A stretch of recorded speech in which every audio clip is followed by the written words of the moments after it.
Thank you so much, and good morning, everyone. Thank you so much for this invitation. I have never preached from my apartment before, so this is going to be an experiment, and I can think of no better community that I'd like to make this experiment with, so I am honored to be here. This is a special moment for me getting to speak with all of you because I am a huge fan of all three of your ministers, all of whom I have the honor of calling my friends. And I am so looking forward to getting to know all of you after this service, hearing about your concerns and passions and answering questions that you might have about the immigrant justice work that the New Sanctuary Coalition does.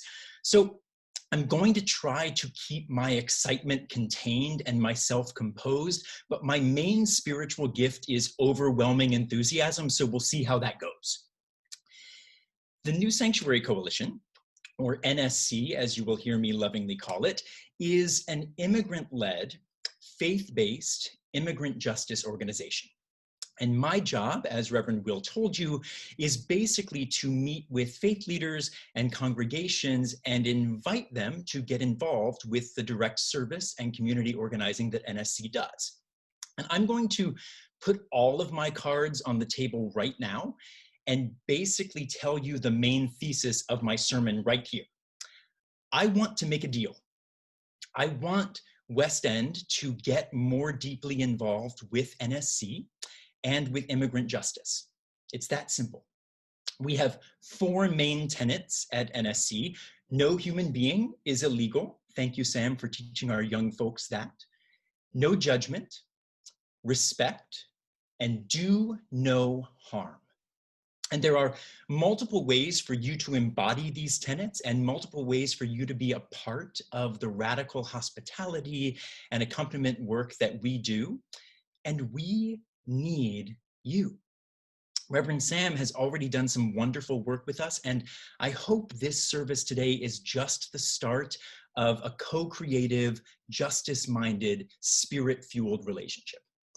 And there are lots of statistics I can give you about how horribly our country treats certain immigrants, how racist our immigration system and policies are, how the cruel and arbitrary ways we make certain immigrants feel unwelcome and dehumanized intersect with every other justice issue in this country, how our racist detention center complex is tied to the racist prison industrial complex, and how these continuing racist and white supremacist systems are, yes, exacerbated by the horrific policies of our current administration, but are also far larger than this current administration. And there are lots of ways that NSC can welcome you to not drown in despair over these realities, and instead give your time and energy and faith to being helpers in the fight for immigrant justice. And I could rattle off all of these statistics and opportunities, but I grew up in a tradition where the most effective way to invite people into a new understanding of how God can move in the world is through testimony, through simple personal storytelling, testifying, giving a glimpse into both the troubling realities of the world and the glorious possibilities of what God can do through community. So I'm not really going to sermonize right now or offer a bunch of statistics. We can talk about details after the service. Right now, I'm going to testify. But first, I want to ground my testimony in the ancient testimony we just heard, that beautiful tale of Ruth and Naomi. And if you need a refresher on the specifics of this story, no judgment, here are some Cliff's Notes. In Hebrew scripture, Naomi is an older woman who is forced into migration by the famine sweeping through her native land. And luckily, she's got her husband and two sons as companions. And soon after they arrive in their new home, her sons marry two native women. But soon after that, all three of the men die. And in ancient times, women without men were vulnerable, poor, and unaccompanied. So grief-stricken Naomi decides to migrate back to her original home and tells her widowed daughters-in-law that she's going to migrate alone. But her daughter-in-law Ruth responds with this courageous act of queer compassion. Ruth tells Naomi she's going to migrate with her, accompany her.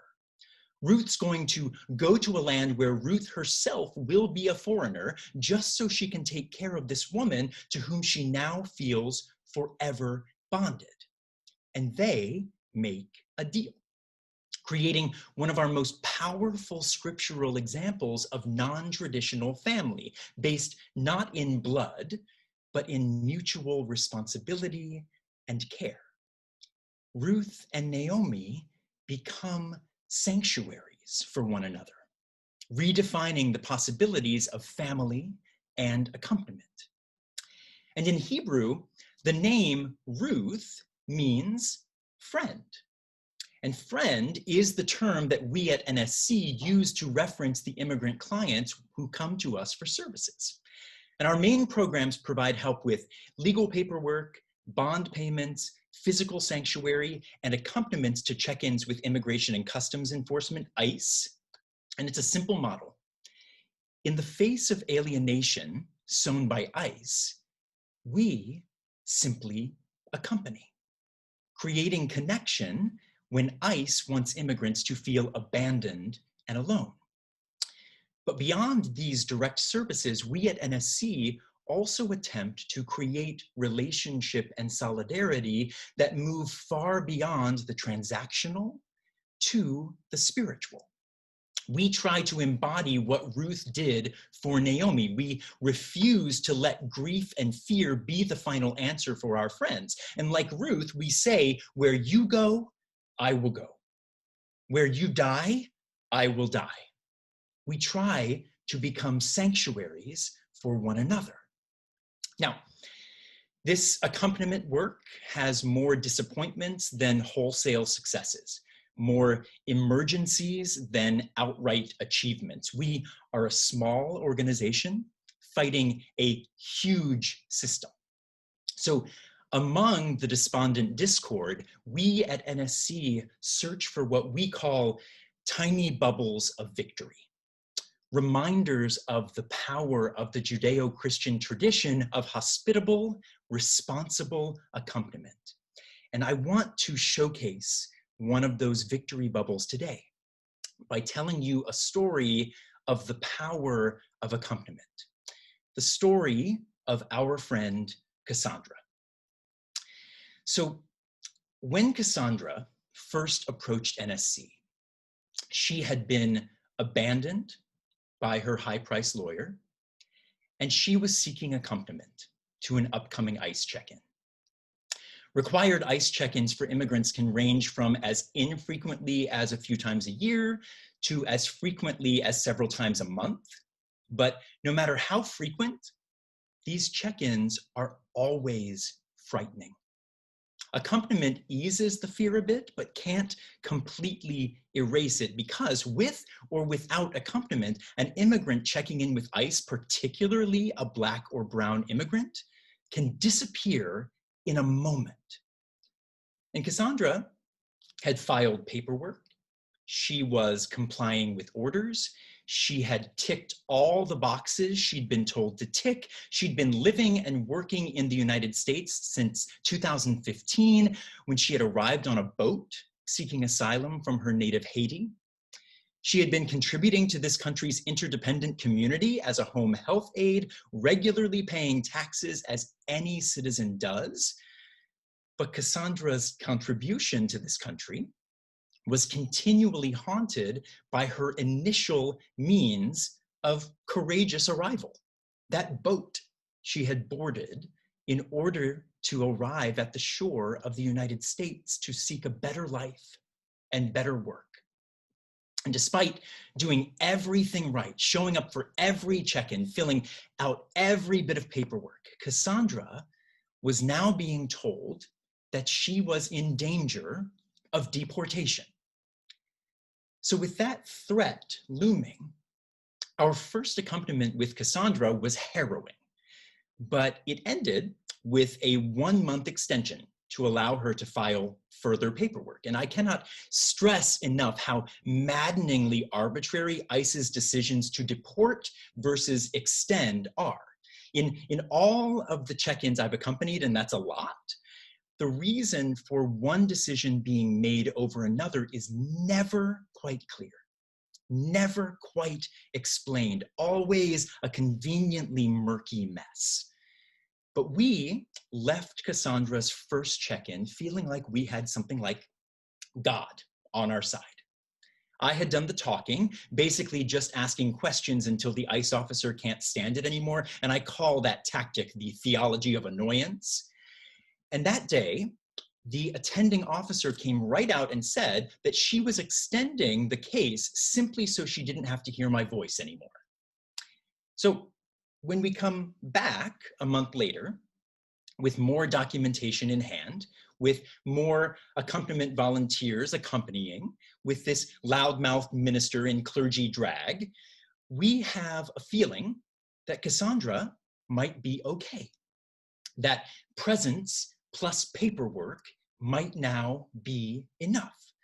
And with such arbitrariness always in play, it's hard for any of us at NSC to know how our presence is or is not effective. But that day, something weird happens. For years, NSC accompanists have been allowed to sit in the waiting room with our immigrant friends. But on this day, the dozens of us are met at the door by 3 security guards who announce a mysterious new policy that forbids anyone except summoned immigrants and their lawyers from entering the waiting area. Brand new policy. And my motor mouth questioning kicks in, and somehow, arbitrarily, I am then allowed in with Cassandra. Now, a typical accompaniment usually lasts an hour or 2. And as excruciating as that is, on this day with Cassandra, things start to feel strange. Cassandra and I wait an hour, then another hour, then another hour, then another hour. And this is for an appointment for which Cassandra has arrived 30 minutes early and taken off of her hourly wage work. 4 hours into this cramped, crowded moment, in this cramped, crowded waiting room, where even silence would be enough to drive one crazy, but instead of silence, blaring from 2 television screens is that game show, Let's Make a Deal. Screams and bells and whistles and unhinged capitalism screaming in every frightened ear. And up until that day, I'd never really known what comes on after Let's Make a Deal because we'd never had to wait so long. And do you have a guess as to what comes on after Let's Make a Deal? And I've tested this now several times, so I know it happens every day. Fox News, blaring in the canals of already frightened ears. And on that day, Cassandra's name is finally called, and we stand together, and we walk to the door. And an ICE agent says to me, "Who are you?" And I say, "I'm Cassandra's minister." And he snorts and pushes me physically out of the threshold, pulling Cassandra inside and slamming the door in my face. And I wait and wait and wait. And Fox News blares. And hours go by and things start to feel stranger and stranger and worse and worse. And finally, the ICE agent emerges and says, "She's being moved. You'll hear from her later." And I ask, "Can you tell me something now?" And he smirks and says, "She's being moved. You'll hear from her later." And I ask, can you tell me something now? And here's where it gets really strange, because his smirk becomes a cold smile. And he says, listen, I know all you bleeding hearts. I know you care for these people. But this isn't the old administration. We're moving Haitians as quickly as they can get here. It's the new regime. Your accompaniment doesn't matter anymore. And I want you to take that in, because it will come back later. Your accompaniment doesn't matter anymore. And oddly, it's like he thinks he's meeting me on my level and bringing me back down to earth. I ask if I can say goodbye. He says yes, but in the same breath, I watch him turn to the only other person left in the waiting room, a Honduran woman waiting for her husband, and he tells her in front of me that she won't be able to say goodbye. Arbitrariness abounds.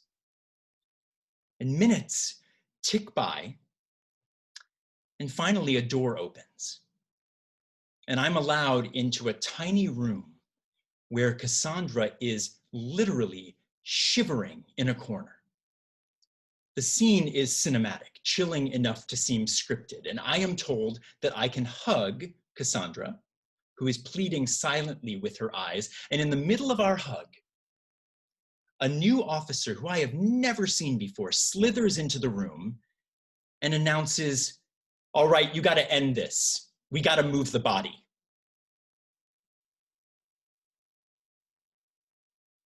And in that instant, I see and hear someone kill someone else with 5 words.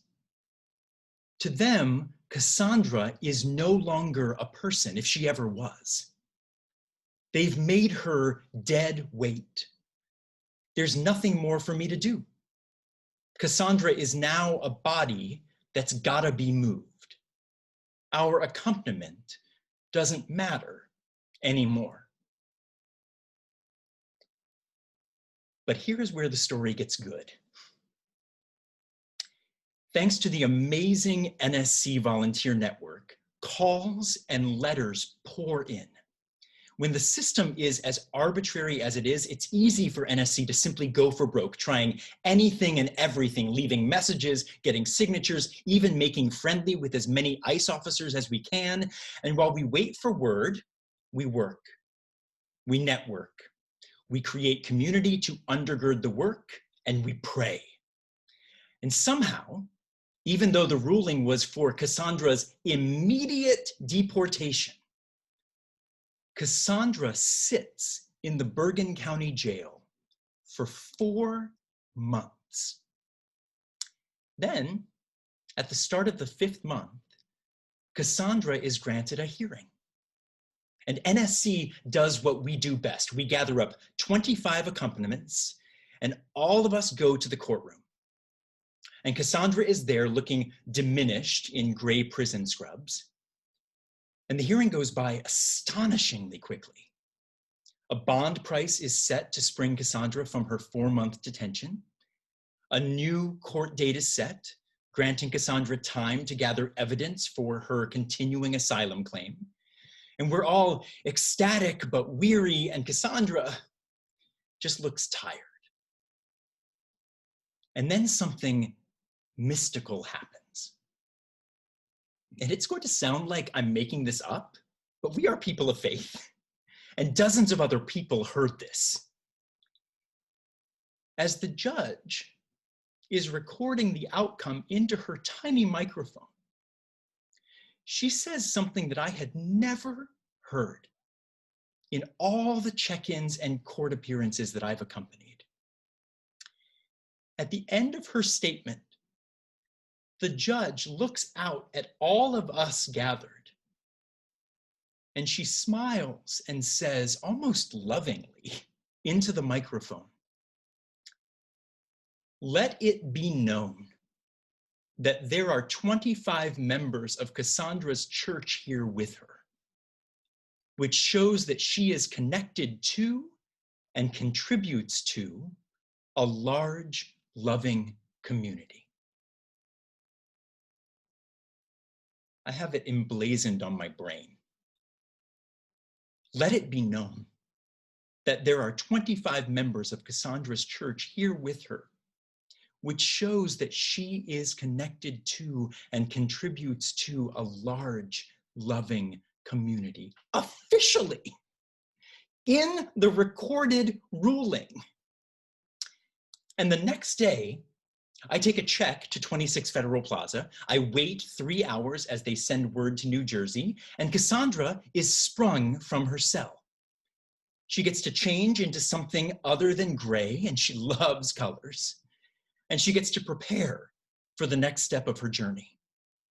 And now we, friends who are connected to and contribute to a large, loving community, enjoy Cassandra's company every week as she has become one of the most active members of our NSC volunteer community, using her own experience to connect to the experiences of others, creating connection where ICE so desperately wants to create alienation. And Cassandra still has to regularly check in, and the arbitrariness could rear its head again at any moment. But she is connected to and contributes to a large, loving community that will not let her disappear again without one hell of a fight. ICE tried to take Cassandra and make her into just a body, just dehumanized dead weight. But a group of faithful friends made a deal and refused to let Cassandra's humanity be stripped from her. A group of faithful friends exclaimed, "Where Cassandra goes, we will go. Where Cassandra dies, we will die." And we didn't stop or shut up until she was released back into the sanctuary of our friendship, back into her own life. And so this is not a feel-good story. There is no happy ending. It's just a victory bubble, fragile and poppable, much needed mystical proof that when a loving spiritual community sets out to do something, when a group of spiritual friends makes a deal to accompany one of its members and not let them disappear into a cruel, racist, arbitrary system, it is within the realm of possibility that this act of accompaniment will be noticed and noted. And true success is having the noticing and the noting compounding at a rate that outruns the arbitrariness of empire. Where you go, I will go. Where you die, I will die. Ruth's promise to Naomi echoes throughout all of NSC's work. And every so often, even in that confusing fortress of a building, even as the hysterics of let's make a deal bleeds into the histrionics of Fox News, even as officers strip people of their humanity with 5-word clusters, we sometimes see our promises of unwavering accompaniment pay off in simple, earth-shaking ways. So, my testimony is over. And I trust we've got lots to talk about from here. But for now, as people of faith, as people of hope, as people of justice, as people of victory bubbles, let's make a deal. In the wake of continuing cruelty from this country's racist, dehumanizing systems, let's not build higher walls. Let's be sanctuaries for one another. In the face of intentionally arbitrary, cruelly confusing rules, let's not invent borders that keep us imprisoned in fear. Let's open our sanctuary doors and redefine radical relationship. In a time when the word sanctuary is being carelessly thrown around by politicians, let's make a deal to reclaim it and embody sanctuary, to become sanctuaries ourselves. We are embodying sanctuary every time we say, where you will go, I will go. Where you die, I will die. Your God shall be my God. And then actually do the hard spiritual work to make sure we mean it. And until we can finally drive a permanent spoke into this country's dehumanizing racist systems for good, which I know is on the horizon, until that day, we are the creators of victory bubbles. So let's make a deal to create as many of those victories as possible, to open our sanctuaries to as many friends as possible, until one by one, our acts of faithful accompaniment create the radical relational change we so desperately wish to see in the world. Amen.